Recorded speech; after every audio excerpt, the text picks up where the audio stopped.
So with me is Camille Schroeder, and Camille is a second year student who, before he came to Costa Rica, did a lot of useful, meaningful work in the social area, helping elderly and whatnot, and saw this passion to help out and to serve others change when he came to Costa Rica. I did not know that, of course, until I discovered a few light switches in the office that had a little panda bear saying, switch off the lights, save energy. And I was wondering who was behind those images. And it turned out to be Camille. So there is more to it than those small panda bears warning us to save energy. And Camille will tell us what that is. So, Camille, welcome. Let us know what else you are developing and have developed in the realm of sustainability. Thank you, Boris, for the question. So this all started with a project under the name of Ecosia. So Ecosia is basically the search engine. It's very similar to Google, but for every 45 searches you make, they plant a tree. It's a very basic concept, but can have huge impacts in terms if you get a large mass to switch to this search engine. And so I figured in the beginning of last year that something like that this school might be able to transition to.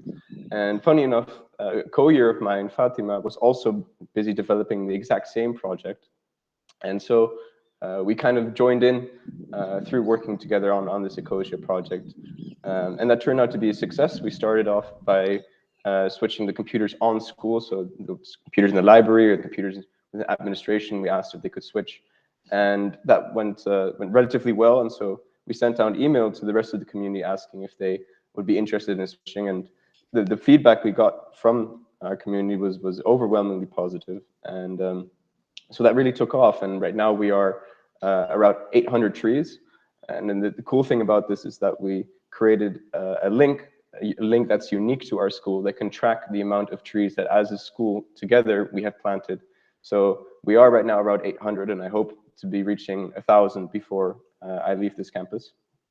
But that project was so successful that both Fatima and I were really inspired to keep looking for ways to create impact. And so around the beginning of last year, I got more into the topic of fast fashion and the impacts it has in terms of the water use and just the sheer amount of clothes that go through a campus such as this one in a yearly basis. And so both me and Fatima wondered, okay, well, how it's something that we can improve in that aspect. And so we created this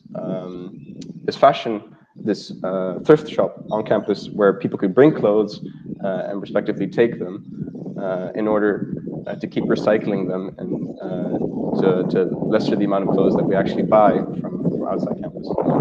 And again, that was really like a positive surprise, just with the amount of people that showed up and brought their clothes. And the feedback we got, and then the encouragement from other people that was overwhelming. So it was really like a community feeling you got from such projects.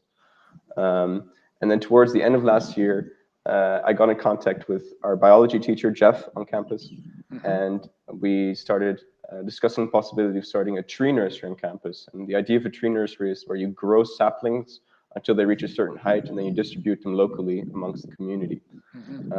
However, around that same time, COVID-19 forced the school to shut down, which was very unfortunate. And when I returned the next year, complications in terms of bringing experts from outside on campus proved to be so hindering that that project had to be put on pause. So really, that was the only project where it didn't develop as smoothly as the others. But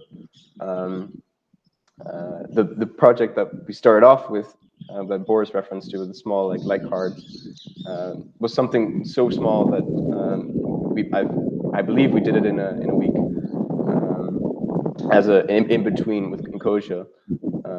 But these kind of things, they give energy, they don't take energy.